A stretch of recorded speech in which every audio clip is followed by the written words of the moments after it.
일주일이 남았다면, 책 제목입니다. 일주일이 남았다면. 카렌 와이어트라고 하는 미국 의사분이 쓰신 책인데요. 일주일이 남았다면, 제목부터가 시사하는 바가 있다, 그런 생각이 드는데, 여러분의 인생에 일주일 남았다면 여러분 무엇 하시겠어요? 이 자리에 오실 수 있을까요?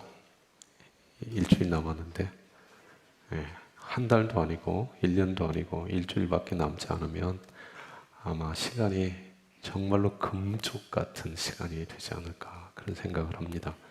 그 짧은 시간, 많은 남지 않은 짧은 시간 동안에 뭘 할 거냐. 대부분 이런 상황 속에 놓인 분이 어떤 분들이냐면 호스피스, 병동에 누워 계시는 분들이겠죠. 그러니까 이 의사분이 25년이라고 하는 세월 동안 그런 환자들을 접했어요. 섬겼어요. 그들이 남긴 말을 책으로 엮어내는 거예요. 일주일이 남았다면. 이분들이 호스피스 병동에 누워 계시면서 남긴 말들 중에 7가지 말이 있어요. 첫 번째, 죽을 만큼 마음껏 사랑해 볼 걸. 두 번째, 조금만 더 일찍 용서할 걸. 세 번째, 걱정은 내려놓고 행복을 만끽할 걸. 네 번째, 마음을 열고 포용할 걸. 다섯 번째, 한 번뿐인 인생 열정적으로 살아볼 걸. 여섯 번째, 아등바등 말고 여유를 가지고 살 걸. 마지막 7번째, 있는 그대로 감사하면서 살 걸. 이렇게 살지 않으면 마지막 날 후회하게 된다는 거죠. 껄껄껄하게 된다는 거죠. 근데 이 7가지를 관통하는 키워드 하나, 그게 뭐냐면 사랑이에요. 주님 앞에 서 보니까 사랑보다 더 소중한 게 없어. 지난주에도 비슷한 말씀을 드렸던 것 같아요. 교회는 사랑입니다. 사랑보다 더 중요한 가치가 없어요. 우리는 다른 것들이 많이 있어요. 돈이 뭐 건강이지, 자식이지, 이런저런 것들을 손에 꼽는데 정말 죽음 앞에 서서 생각해 보면 정말로 우리의 삶에 중요한 게 뭐냐? 사랑이더라는 거죠. 주님은 사랑이세요. 예수님은 사랑이세요. 그 사랑을 배우실 수 있기를 바랍니다. 성찬에 참여한다는 것은 사랑에 참여한다는 거예요. 사랑을 경험한다는 거예요. 정말 성찬식 때마다 십자가의 사랑, 구속의 사랑, 그 놀라운 사랑이 우리 성도 여러분의 영혼에 각인되고 흘러 넘치는 그런 은혜가 있기를 바랍니다. 교회 가더니 달라졌어, 바뀌었어. 그게 뭐냐? 사랑의 사람이 됐다는 얘기일 것입니다. 간절히 바라기는 우리 우남의 성도들 정말 사랑의 사람이 되실 수 있기를 바랍니다. 사랑으로 풍성해지는 성도 여러분의 삶이 되시기를 주님의 이름으로 축복합니다. 시편 127편 3절의 말씀, 아마 잘 아시는 말씀인데요. 이렇게 되어 있습니다. 같이 한번 보실래요? 보라, 자식들은 여호와의 기업이요 태의 열매는 그의 상급이로다. 자녀들, 자녀 없는 가정도 물론 있겠지만 성경에서 자녀들은 어떤 존재냐 말씀하실 때에 여호와의 기업이다, 상급이다, 그렇게 말씀하세요. 여기 기업이라는 말은 선물로 바꿀 수 있어요. 그러니까 자녀가 선물이에요. 하나님이 주신 선물이에요. 그 선물 여러분 어떠세요? 선물을 여러분 받아드실 때가 있으시잖아요. 누군가로부터 선물을 받으실 때가 있으시잖아요. 그때 선물 받고 이야 너무너무 고맙습니다, 너무너무 감사합니다 하시는 분도 있고, 나를 뭘로 벌고 이런 선물을 나한테 주나, 가져가세요. 나 싫어요, 이런 선물 안 받아요, 이럴 수도 있어요 사실은. 근데 자녀라고 하는 선물을 누가 주셨어요? 하나님이 주셨어요. 만족하십니까? 하나님 나는 싫어요 하시는 분 혹시? 어떤 엄마 아빠가요 이 선물에 대해서 이렇게 얘기를 했대요. 하나님 이 선물 너무 힘들어요. 하나님이 주신 선물이 힘들대요. 그러니까 이 얘기를 듣던 자녀가 하는 말이, 엄마 아빠 때문에 이 선물도 힘들어요. 피장파장인 거죠. 근데 정말로 자녀들이 선물로 다가오면 좋겠다. 하나님이 내게 주신 선물. 하나님은요, 가장 좋은 것을 주시는 분이세요. 우리는 정말 상대방이 원하는 걸 주는 게 아니라 내가 원하는 걸 줘서 별로 상대방의 마음에 감동을 주지 못할 때가 있어요. 근데 성경에서 하나님은 어떤 분이냐면 가장 좋은 거 주시는 분이에요. 시시한 걸 주시는 분이 아니에요. 쓰다 남는 거 주시는 분이 아니세요. 가장 영광스러운 것을 주시는 분이세요. 여러분은 아멘도 안 하십니까? 네. 아멘 하셔야 돼요. 이럴 때는. 네. 바꿔줘요? 마음에 안 드세요? 네. 여러분 지금 표정이 바꿔달라는 그런 표정 같은데, 근데 하나님은 이미 가장 좋은 걸 주셨어요. 그러니까 안 바꿔줘. 절대 안 바꿔줘. 반품 없어. 네. 하나님이 선물을 주셨는데, 그러니까 성경에 하나님은 가장 좋은 거 주신다고 그랬어요.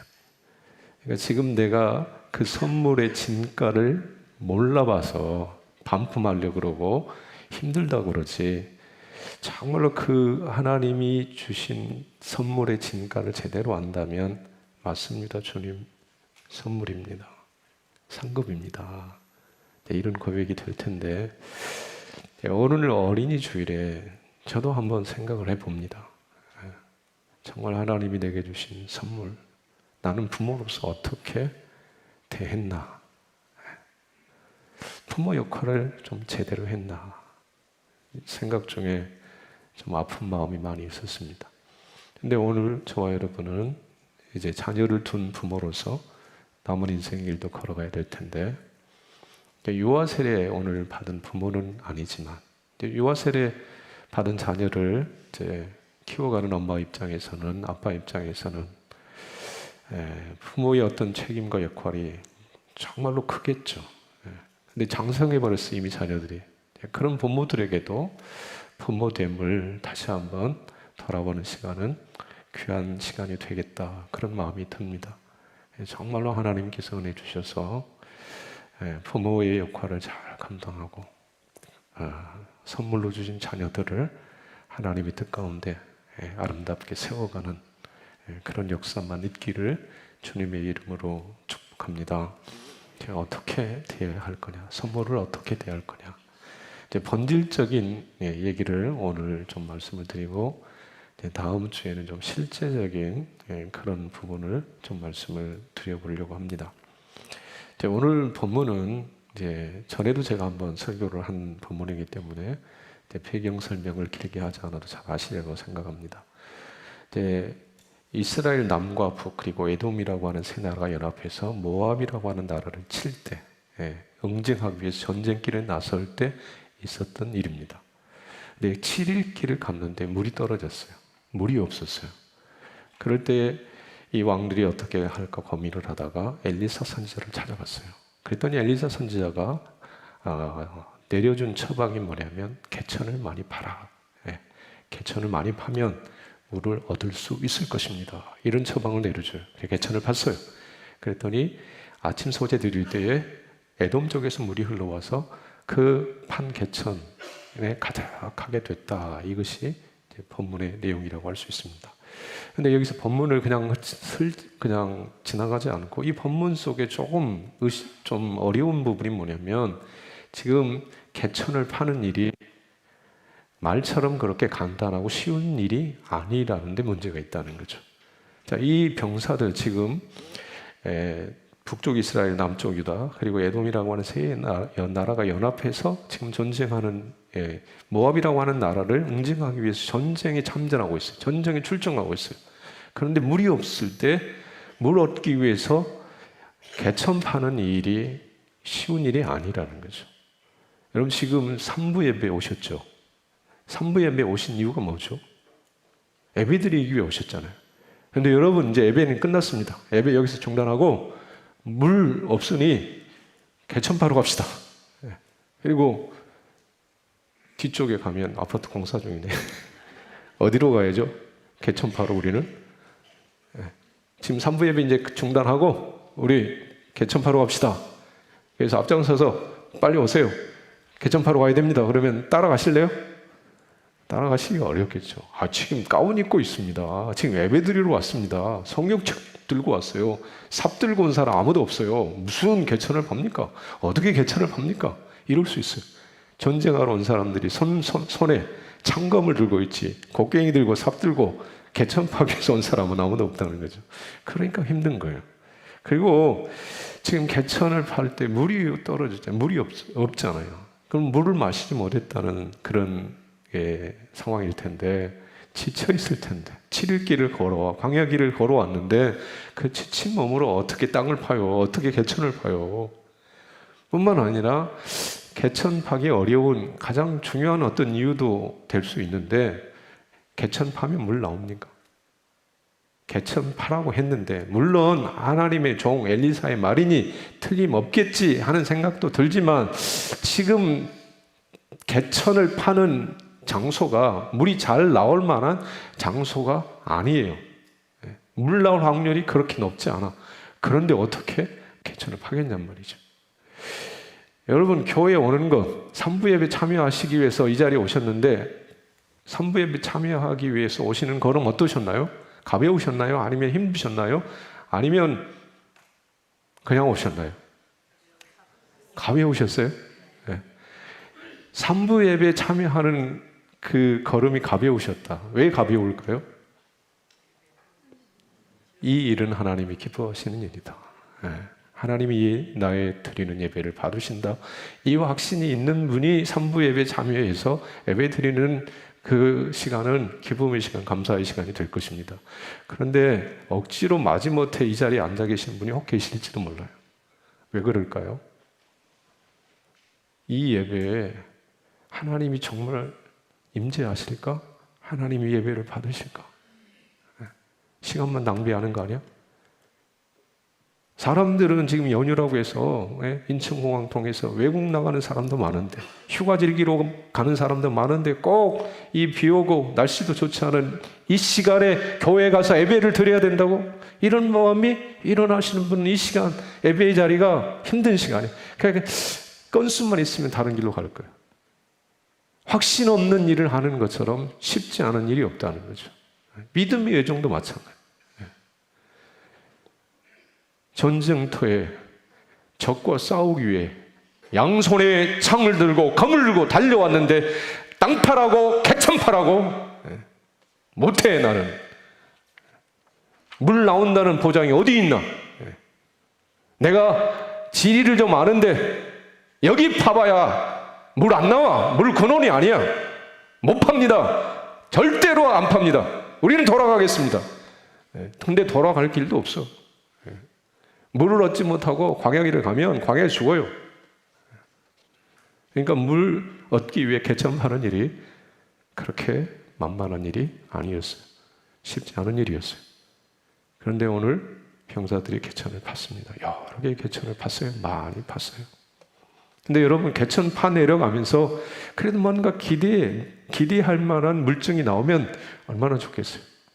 여러분, 이제 기도하는데, 갈멜산 기도에 와서 정말 간절한 마음으로 기도했어요.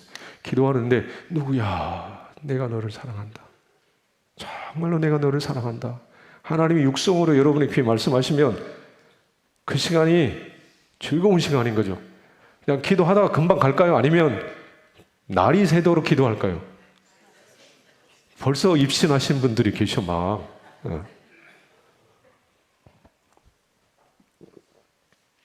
아마 그 자리를 떠나지 않을까. 근데 말이죠, 저녁이 됐어요. 아침부터 땅을 팠거든요. 개천을 팠거든요. 저녁까지 강간못서시. 자정이 지나요. 새벽이 돼요. 없어, 물이. 근데 하나님은요, 처음부터 그냥 막 이렇게 역사하시는 분이 아니세요. 하나님이 꼭 그러시더라고. 새벽 소재 드릴 때, 엘리사가 새벽 예배 드리려고 할 때 물이 오는데요. 어디서 오느냐면 에돔 쪽에서. 오늘 여러분 20절에 보면 아침이 되어 소재 드릴 때 물이 에돔 쪽에서부터 흘러와 그 땅에 가득하였더라. 병사들이나 왕인들이 생각하기에 개천을 파라 그랬으니까 물이 어디서 나오리라고 생각했을까요? 그 개천 지하수가 터졌으리라고 생각했겠죠. 근데 물이 어디서 왔어요? 에돔 쪽에서 왔어요. 그 판 개천에서 지하수가 터진 게 아니에요. 근데 하늘에서 비가 내린 것도 아니었어요. 에돔 쪽에서 물줄기가 흘러와서 파논 개천을 채웠다, 이렇게 말씀하고 있어요. 기적인 거죠. 하나님의 이적인 거죠. 하나님은 왜 이렇게 역사하셨을까? 개천 파라고 하셨으면 그 개천에서 물을 내줄 수도 있잖아요.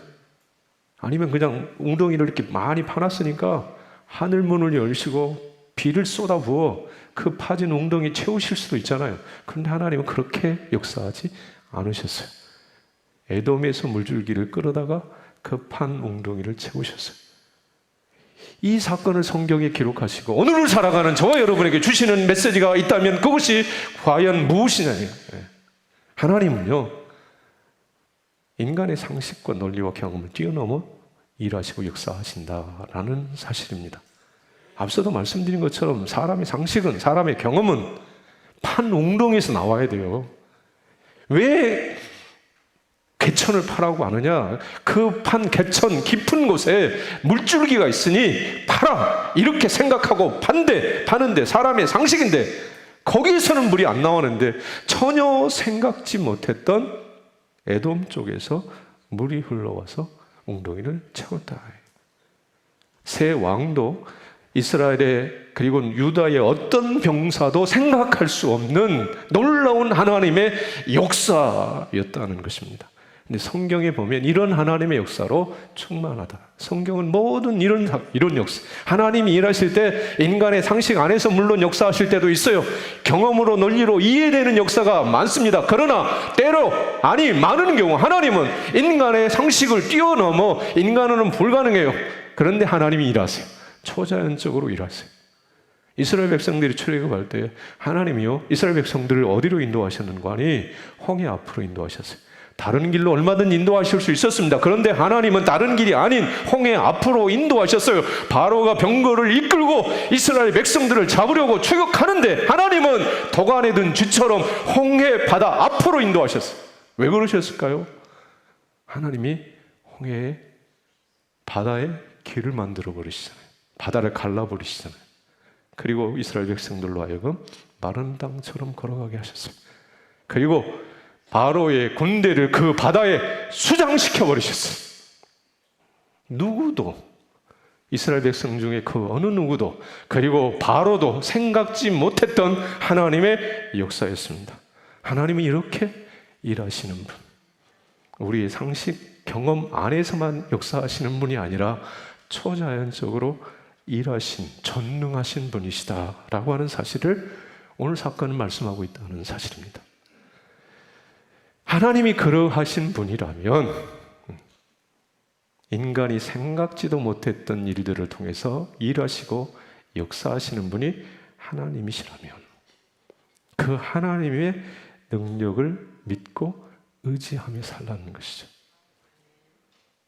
자기의 힘, 인간의 힘, 그건 한계가 많아요. 부딪힐 때가 많아요. 안 되는 일이 너무너무 많아. 그 초라한 사람의 능력 믿고 의지하며 살지 말고 전능하신 하나님, 에돔 쪽에서 물줄기를 끌어다가 판 개천을 채우시는 그 전능하신 하나님을 믿고 의지하며 살라는 것이죠.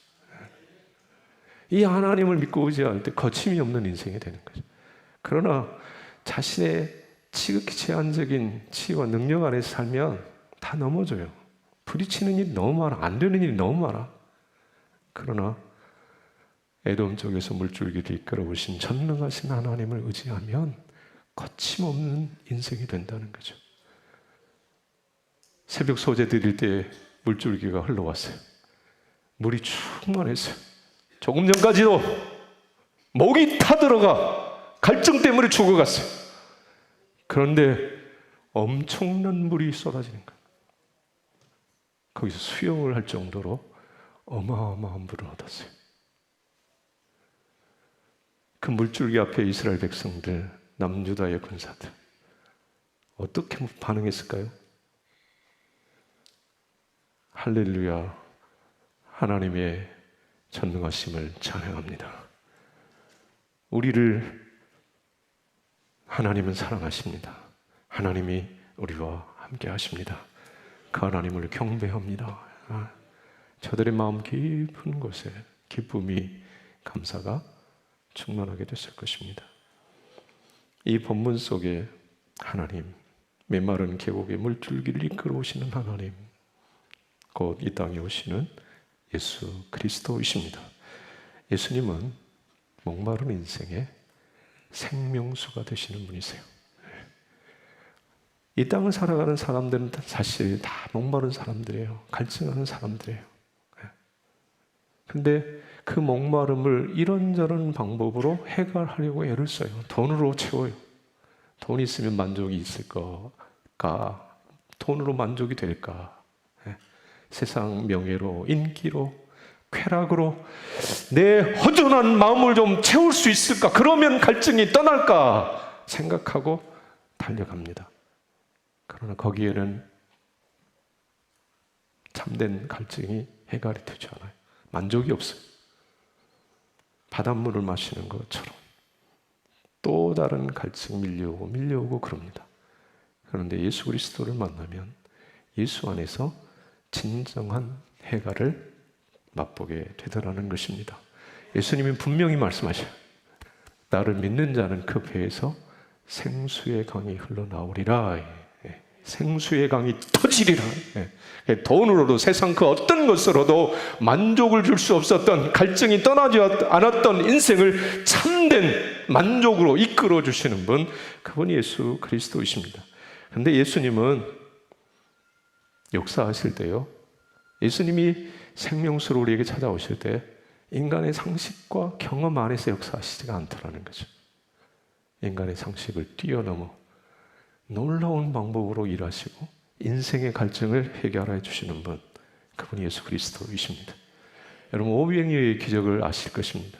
베세다 들녘에 사람들이 3일 동안 먹지를 못했어요. 제자들은 200데나리온의 떡이 필요하다 그랬습니다. 그런데 예수님은 한 소년의 도시락, 보리떡 5개, 물고기 2마리를 들고 하나님께 감사 기도를 했어요. 그리고 나누라 그랬어요. 우리 중에 누가 예수님이 나눠주라, 도시락 하나예요. 한 소년의 도시락 하나예요. 부족한 음식이에요. 보잘것없는 음식이에요. 그런데 나누겠어요? 한 사람 입에 들어가도 입에 풀칠도 못하겠습니다. 간에 기별도 안 가겠습니다. 그런데 나누라 그래요. 나눴어요. 떨어졌어요? 안 떨어졌어요? 안 떨어졌어요. 5천의 사람이 배불리 먹었어요. 12광줄이 남았어요. 인간의 상식을 뛰어넘는 이적이었어요. 예수님께서 행하시는 이적 중에 오병이어도 물론 우리의 상식으로 이해되기 어려운 일인데 정말 인간의 상식과 논리를 뛰어넘는 이적 중의 이적, 능력 중의 능력이 뭐냐면 십자가라고 하는 것입니다. 십자가가 하나님의 능력이에요. 그 어떤 인생도 흉내낼 수 없는 전능자의 능력 중에 능력, 권세 중에 권세, 십자가. 십자가는 저주죠. 고난이죠. 피눈물이죠. 그런데 그 십자가에서 생명이 잉태됩니다. 십자가를 통해 구원의 문이 열렸어요. 이 사실을 고린도전서는 이렇게 말씀하고 있습니다. 고린도전서 1장 18절 말씀 같이 보겠습니다. 십자가의 도가 멸망하는 자들에게 미련한 것이요 구원을 받는 우리에게는 하나님의 능력이라. 십자가가 미련한 거예요. 원래 십자가는 미련한 거예요. 그런데 그 십자가, 손가락질하고 저주받은 그 십자가, 그것을 통해 하나님의 구원의 역사를 이루시니 그것이 하나님의 지혜가 되고 능력이 된다는 거예요. 고린도전서 1장 22절 24절 같이 한번 더 보겠습니다. 유대인은 표적을 구하고 헬라인은 지혜를 찾으나 우리는 십자가에 못 박힌 그리스도를 전하니 유대인에게는 거리키는 것이요 이방인에게는 미련한 것이로되 오직 부르심을 받은 자들에게는 유대인이나 헬라인이라 그리스도는 하나님의 능력이요 하나님의 지혜니라. 아멘. 그렇습니다. 십자가가 하나님의 지혜입니다. 하나님의 능력입니다. 십자가보다 더 큰 권세, 더 큰 능력이 없어요. 죄인을 의인 되게 하시는 능력, 가난한 자를 부욕케 하는 하늘 영광을 유업받는 인생 되게 하시는 능력, 십자가의 능력. 이 권능, 관세를 가지시는 분이 저와 여러분이 믿고 섬기는 예수 그리스도이십니다. 이 사실을 통해서 오늘 어린이 주일에 그럼 부모된 우리가 어떻게 부모 역할을 감당해야 됩니까? 선물로 주신, 상급으로 주신 자녀들을 어떻게 양육해야 됩니까? 두 가지만 말씀을 드리려고 해요. 먼저 기억하셔야 될 것은 부모의 힘과 능으로 안 된다는 거죠. 부모의 힘과 능으로 안 돼요. 교육학 박사를 2개, 3개, 10개를 가졌다고 해도 하나님이 선물로 주신 자녀를 인간의 힘으로, 지혜로, 능으로 가르칠 수 있다. 안 된다는 거예요. 하나님이 주시는 능으로 하나님이 하셔야 된다는 거예요. 여러분, 회당장 야이로의 이야기를 여러분 잘 아실 겁니다. 회당장의 딸, 그 딸이 병들어 죽어갑니다. 그런데 성경은 그 딸의 나이를 12살이라고 얘기하고 있어요. 12살 나이 얼마나 사랑스러운 나이입니까? 12살이면 사랑스럽지 않나요? 사춘기입니까? 말 안 듣는 나이예요? 근데 제가 볼 때 12살이면 말 잘 들을 것 같은데, 사랑스러울 것 같은데. 네, anyway, 그건 상관없어요. 근데 12살 된 딸이 눈에 넣어도 아프지 않을 그 어린 딸이 죽어가는데 만약에 아비로서 이 딸의 병을 나을 수 있다면, 누군가가 고칠 수 있다면 그 사람이 무엇이 아깝겠어요? 다 주겠죠. 병들어 죽어가는 딸을 살릴 수 있고 회복시킬 수 있다면 아비로 살 수 있는 일이라면 다 할 거예요. 근데 회당장 야이로는 안 됐어요. 크게 안 됐어요. 이것만큼 사실 힘든 거죠. 무력하잖아요. 내가 정말로 사랑하는 사람이에요. 아끼는 딸이에요. 근데 죽어가는데 아비로 살 일이 없어. 그것만큼 안타까운 일이 어디 있어요. 근데 회당장이지만 회당장에 그치기로 할 수가 없어. 그래, 그는 예수님을 찾아갑니다. 예수의 소문을 듣고 예수님을 찾아갔어요. 성경은 이렇게 얘기하고 있습니다. 말씀하고 있습니다. 마가복음 5장 22절 23절 말씀 같이 한번 보겠습니다. 회당장 중에 하나인 야이로라 하는 이가 와서 예수를 보고 내 어린 딸이 죽게 되었사오니 오셔서 그 위에 손을 얹으사 그로 구원을 받아 살게 하소서 하거늘 예수를 보고 엎드려 간구하여 구하여 이르되 내 어린 딸이 죽게 되었사오니 오셔서 그 위에 손을 얹으사 그로 구원을 받아 살게 하소서. 오셔서 그 위에 손을 얹으사 그로 구원을 받아 살게 하소서. 간절히 간곡하게 피눈물 쏟아가며 그렇게 기도했습니다. 간구했습니다. 그럴 때 어떤 일이 일어났나요? 야이로의 죽어버린 딸이 살아났어요. 주님이 살리셨어요. 오늘 우리 가정에 병든 아이들, 죽어가는 아이들 많아요. 많아요.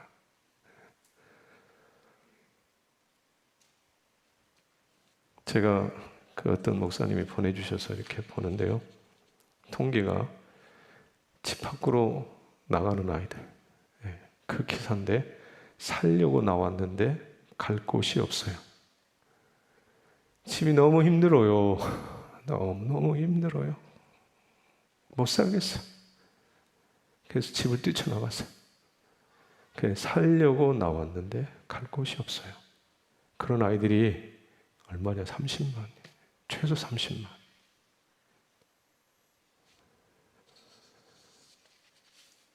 우리 가정 중에는 이런 아이가 없기를 바라요. 근데 정말 가슴 아픈 일이에요. 부모들이 자식을 밀어내는 거예요. 이 아이들을 어떻게 살릴 거냐? 이 아이들을 어떻게 다시 집으로 데려올 거냐? 어떻게 해요? 부모의 힘으로 안 됩니다. 부모의 능으로 안 돼.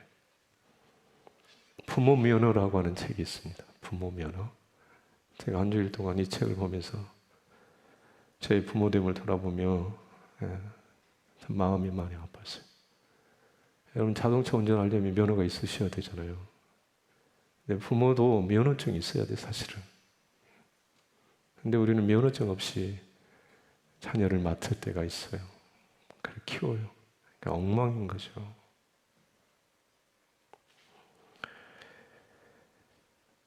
그런데 이 책에서 한 에피소드를 여러분에게 소개하면은요, 이 박인경이라고 하는 분이 쓴 책인데, 여러분 꼭 사서 한번 보세요. 면허증 여러분 없으시죠, 다? 혹시 부모 면허 가지신 분? 손 한 번도 안 드셨어요? 없어. 그 책을 혹시 사시면 그 책이 면허증이 될지도 몰라. 근데 이분의 딸이요, 고3 때 이제 대학 실기 시험을 앞두고 있는데 수요를 받아야 되는 위급 상황이 왔대요. 굉장히, 병명은 정확하게 모르겠어요. 수요를 받아야 되는 굉장히 위급한 상황이 왔대요. 수요를 받는데 이 고3 된 딸의 마음속에 일어나는 생각이 뭐냐면, 주님의 보혈이 그 수요를 받는 혈관을 통해서 들어오는 것 같더래요. 그러니까 하나님의 은혜를 주시는 거예요. 이 딸을 만나 주시는 거예요. 그럴 때 목소리조차도 쉽지 않은데 목이만한 목소리로 하나님의 영광을 찬양하고 회개하는 그런 시간이 됐대요. 그리고 나서 이 딸이 완전히 바뀌었어요. 대학 입시 다시 치러야 됐습니다. 대학 가가지고 4년 졸업할 쯤에 부르심을 받고 신학대학에 갔어요. 그리고 중등부 전도사가 됐어요. 이 딸과 함께 길을 가다가 어느 날 이 딸이 엄마에게 하는 말이, 엄마, 나는 가끔 길 한복판에 서서 큰 소리로 외치고 싶을 때가 있대. 길 가다가 길거리에서 큰 소리로 외치고 싶은 그런 때가 있대요. 도대체 무슨 얘기냐 해보니까 중등부 담당 전도사니까 학부모들이 기도 부탁을 한대. 우리 딸, 우리 아들 건강하게 해달라. 건강하게 해달라. 좋은 친구 만나게 해달라. 나쁜 친구들과 어울리지 않게 해달라. 이런 기도 부탁을 한대요. 그런데 그 부모 중에 내 아들, 내 딸 하나님 만나게 해주세요, 이 기도 부탁하는 사람이 한 사람도 없었다는 거예요.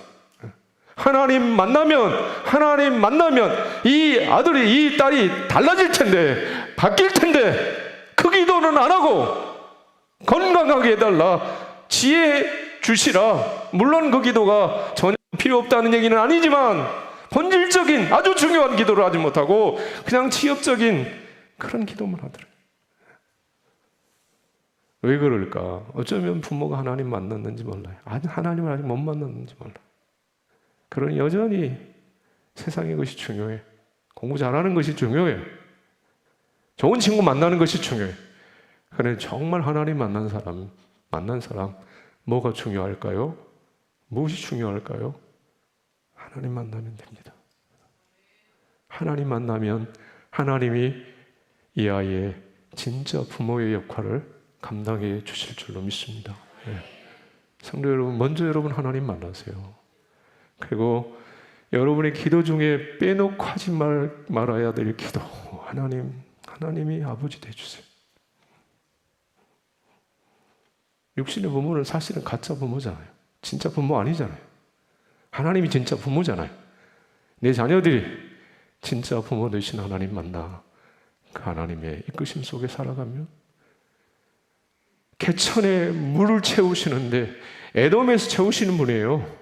땅에서 있는 물 끌어올리시는 분이 아니라 없는 물줄기를 끌어오시는 분이에요. 그 전능하신 하나님이 자녀의 삶을 책임지실 줄로 믿습니다. 그 전능하신 하나님을 의뢰하며 그 전능하신 하나님 이끄심 속에 달려가는 자녀 되도록, 내 힘으로 안 되니 주여 주님이 책임져 주옵소서. 이게 바른 부모의 역할이더라는 것입니다. 그리고 하나 기억하셔야 될 것은 기다리셔야 됩니다. 개천을 팠지만 개천 판 즉시 물이 채워지지 않았어요. 새벽 소재 드리는 그 시간까지 기다려야겠습니다. 자녀 양육하는 한순간에 되지 않습니다. 기도하며 하나님의 긍휼을 구하며 때를 기다리면 주께서 반듯하게 세우실 줄로 믿습니다. 오늘 혹시 눈물에 이유되는 자녀 있으십니까? 성도 여러분, 기도하면서 기다리실 수 있기를 바랍니다. 주님의 때를 기다리시고 주님 앞에 맡기시면 주님이 선물로 주신 자녀들, 정말 아름다운 선물, 가장 귀한 선물로 주신 그 자녀의 자녀됨을 드러내는 때가 반드시 있을 줄로 믿습니다. 그날을 사모하며 믿음으로 기도하며 달려가시는 하나님의 성도들 다 되시기를 주의 이름으로 축복합니다. 존귀하신 주여, 우리를 긍휼히 여겨 주옵소서. 육신의 부모는 지혜와 능력이 부족해서 자녀들의 마음에 수많은 아픔과 상처를 줄 때가 많습니다. 주여, 우리를 긍휼히 여기시고 이제 전능하신 하나님 아버지의 손에 자녀들을 위탁하고 그저 우리는 기도하며 하나님의 인도하심을 구하는, 하나님의 선하신 때를 기다리는 우리 모두가 되게 하여 주시옵소서. 예수님의 이름으로 기도드리옵나이다. 아멘.